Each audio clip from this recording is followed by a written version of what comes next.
Hello mga kapalalang, another day, another video na naman. So ayun na mga kapalalang, ito yung vlogger nyo na napakatamad mag-upload. So itong video na to ay matagal na rin to. Ngayon ko lang siya nagawa ng voice over. Actually magkasunod lang tong video na to dun sa unang in-upload ko. Dun sa last na in-upload ko. Minsan kasi mga kapalalang, pag nag-iisip ako mag-edit ng video, nawawalan ako ng gana dahil nga sa napakahirap at sumasakit yung mata ko sa kaka-edit ng mga video. Kaya minsan tinatamad talaga ako pag naiisip ko pa lang. So ayun na mga kapalalang, ito yung birthday ng pangatlo kong anak. November 27 kasi yung birthday niya. And then yung pangalawa kong anak is November 26. So wala silang handa dito sa bahay. Bumili lang ako ng kanya-kanya nilang cake. Ang plano kasi namin sa birthday niya ay lalabas kami, pupunta kami ng peryahan para makapag-enjoy naman sila. Syempre, inuna ko munang lumabas kami ng umaga, pumunta kami sa may malapit lang dito sa amin, binilhan namin sila ng mga regalo dahil nga walang nagbibigay sa kanila ng regalo dahil nga hindi kami naghanda at hindi rin kami nang-invite. Alam niyo naman ang mga bata, simpleng laruan lang ay sobrang saya na talaga nila. Minsan nga napapaisip ako, sarap bumalik sa pagkabata, no? Yung partner ko gusto rin magpabili ng laruan na baril. Ang sabi ko sa kanya, wala na tayong budget dyan. Nagagandahan kasi siya kasi parang totoo daw at mabigat. Aanhin naman niya yan, di naman yan magagamit sa paglalaro dito sa bahay. At saka ayaw kong turuan niya yung anak niya humawak ng baril-barilan dahil bata pa nga. After namin mamili dyan, ay umuwi na kami sa bahay dahil nga magluluto pa ako ng hapunan namin dahil nga nag-invite din ako sa mga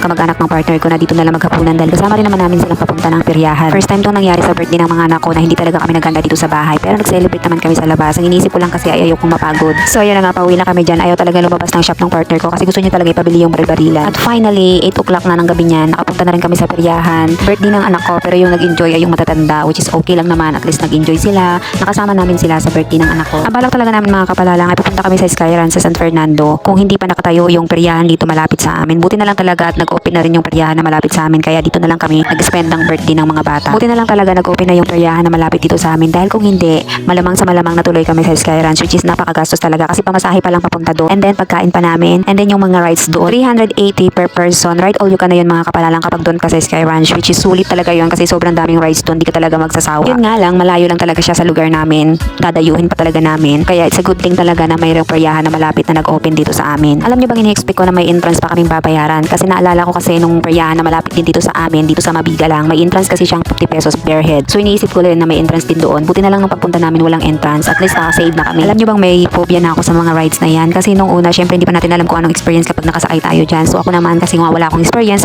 go ako ng go. At nagkataon kasi mga kapalalang nung tour namin nung college ako, twice akong nagpunta sa Enchanted Kingdom kasama yung mga classmate ko. Talagang nag-rides ako doon. Sobrang laki ng mga rides doon. Hindi katulad sa mga peryahan na maliliit lang, ay maliit lang talaga yung mga rides nila. Doon kasi sobrang laki. Yung Vikings nila, malaki din. Ilang tao din yung laman. And then yung Ferris wheel nila, roller coaster nila. Basta maraming rides doon sa Enchanted Kingdom. Yun kasi yung pinakamalaking peryahan dito sa Pilipinas. Kaya simula nang na-try ko talaga yun mga kapalalang, hindi na talaga ako uulit. Kasi alam ko na yung experience kung paano at kung ano yung mararamdaman mo kapag nandun ka sa loob talaga or nakaranas ka. Kaya ang ginawa ko nung nandun kami sa peryahan ay nag-rides lang kami ng mga bata. Kasama ko yung mga bata, pupunta kami sa horror train. Yun lang yung nasakyan naming rides nung pumunta kami sa peryahan mga kapalalang. Kasi wala namang ibang choices eh. Bali, 4 lang yata yung mga rides na nandoon or 5. And then the rest yung mga palaruan ng baril-barilan, food trip, at saka may bingo. So hindi naman kami naglaro ng bingo. Talagang rides talaga yung pinunta namin doon. So kaya naglaro-laro muna yung dalawang bata kasi habang nag-aantay kami doon sa mga nag-rides na mga kasama namin. Bali, 6 lahat sila nakasakay dyan sa octopus na yan. Pinasama ko na rin si Gwenji kasi alam ko naman kaya niya. At saka sabi naman niya kaya niya. Hindi ko pa na-try yung octopus na rides na yan pero alam ko talagang nakakatakot. Kasi pag tinitignan mo pa lang sobrang nakakatakot na talaga kaya ayoko talaga. Medyo kinakabahan ako sa part na yun mga kapalalang kasi alam ko talagang hindi safe yung bata. Lalo na pag hindi siya nahahawakan kasi maluwang. Hindi talaga siya nakaseatbelt talaga. May hahawakan ka lang bakal. Pero syempre dahil katabi naman niya yung daddy niya kaya pumayag akong sumama siya. Pero kung iba yun hindi ko talaga papayagan. Kaya sa sobrang takot ng anak ko pagbaba nila sobrang iyak niya talaga kasi akala niya matatilapo na siya.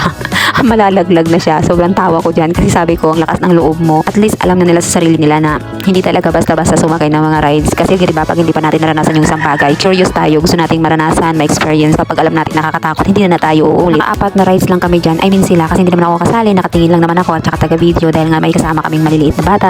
So kailangan ko siyang bantayan. At saka kung ako rin naman yung mag-rides tapos iiwan sila, hindi ako komportable, hindi ako mag-i-enjoy kasi yung isip ko baka mamaya mawala yung bunso ko. Naku, ang hirap naman gumawa ng baby boy. Sa horror train ko lang nadala yung maliliit na bata kasi at least dyan kaya nila. 50 pesos nga pala yung bayad namin per person kada ride. Sa horror train na binayaran namin ay 50 pesos bawat isa and then 5 ikot lang yan. Medyo maiksi lang yung iikutan at hindi naman siya masyadong nakakatakot. Pang bata lang talaga siya. So okay pa rin talaga sa akin yung rides all you can kasi makakatipid ka. Unlike sa kada rides mo ay magbabayad ka ng 50 pesos ay sobrang mahal talaga. Feeling ko nag-enjoy naman talaga yung dalawang maliliit dahil nga sa first time nilang ma-experience yun at saka hindi naman talaga siya actually nakakatakot pero feeling ko natakot talaga sila. After namin mag-rides dyan ay sumunod naman sila dun sa Vikings. Hindi na ako sumama dun kasi alam ko na kung anong feeling pag nandun ka sa Vikings. Lalo na't maliit lang yung Vikings dito, talagang parang lilipad ka. Unlike sa malakihang Vikings na mararamdaman mo talaga lalo na mag-i-enjoy ka kapag marami yung sakay. Dito kasi sa peryahan na malapit sa amin, kukunti lang yung sakay. For example, 4 lang kayo, i-start na yung rides. Hindi na mag-aantay ng karamihan para mapuno yung Viking. Actually, saglit lang talaga kami mag-rides kasi per rides 1 minute lang siya, minsan 45 seconds tapos na. And then after namin ma-rides lahat, hindi naman actually lahat, isa na lang yung natira, yung Ferris wheel, hindi na namin sinubukan kasi sobrang bilis ng ikot ng Ferris wheel, hindi ko na sinubukan. Sumakay sila doon baka kung anong mangyari. Last time kasi yung last year may nalaglag kasing bata sa Ferris wheel, so hindi ko na sila tinry na sumakay doon. So kumain na lang kami ng shawarma para after namin kumain ay aalis na kami, uwi na kami dahil sa mga oras na yun ay parang uulan. So ayaw namin mabutan ng ulan doon dahil nga may mga kasama kami mga bata.